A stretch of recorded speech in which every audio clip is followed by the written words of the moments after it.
I used to build these for fun. You can what? Gross! That's such a brother joke. I know. I'm sorry. This is Emma Elliott. She moved to London from small-town America at 18 in September of 2021. Along with the struggles of moving her whole life across the country, Emma also had a terrifying health scare that left her questioning how long she had left to live. My name is Emma Elliott. I'm from Nashville, Tennessee. I'm a University of West London student studying psychology, and I was diagnosed with a spindle cell nodular fasciitis tumor. It started in September of last year, and I was on the plane coming over to London when I felt the lump in my neck, and it took about 3.5 months to get a diagnosis. I was terrified. I'm not really the most optimistic person, so I really assumed the worst. And I spent over 3 months thinking that I was going to be dead soon, which was just really negative. And I found it really difficult to go about doing day-to-day things. I just found it difficult to have a conversation with somebody, so I kept thinking, this is the last time I'm going to do something. It's just really negative. I had a lot of support from my family and friends, which was really nice. And my dad flew over from America to be with me when I had my surgery. And I called my mom every day, and my brothers were for once actually nice to me. And friends were very understanding that it was a difficult time, and they were really supportive, which was great. I have 2 dogs, Roscoe and Riley. They're my dad's pride and joy just as much as they are mine.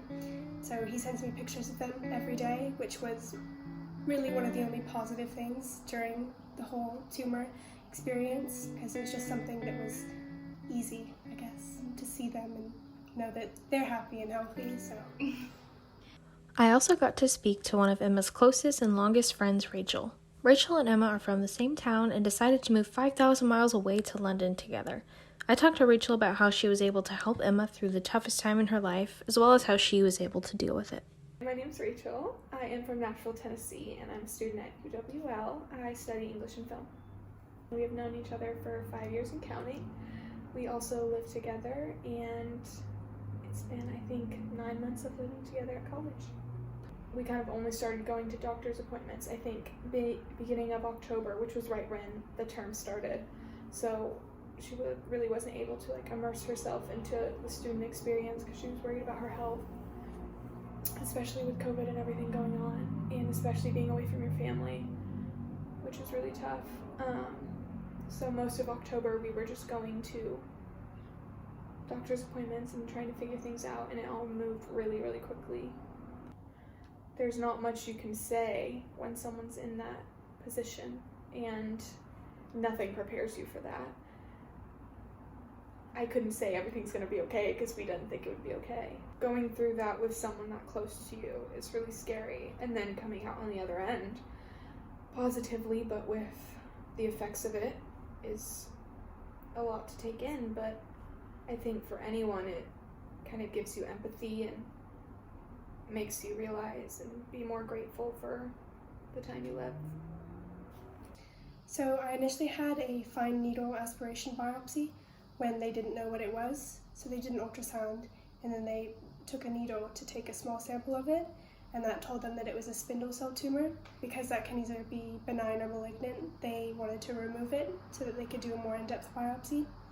So I had a surgery a week later, and it took 3 weeks after the surgery to get a diagnosis. So I think those 3 weeks were definitely the most difficult, because recovering from the surgery, and it was horrible because they had to take out some of the nerve. I have a bit of nerve damage in my shoulder, so I can't really feel that anymore. But I think in the scheme of things, that's a pretty small detail. But physically, it was a pretty easy recovery, just because it wasn't a big incision.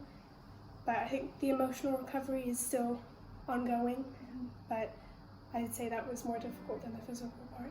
Spent 3 months questioning if I was going to have much longer to live. Something that I really learned was not to take my health for granted, because I had never had a scare where I thought that my life might be in danger. So having that just really makes you realize that things can happen so fast, and it really just makes you realize what's valuable in your life. Because Emma spent 3.5 months in and out of doctor's appointments in hopes for a diagnosis, Emma had to postpone her first semester of college. Now that a new semester has started and she is free of her tumor, she's able to really focus on getting her psychology degree and living out her 20s.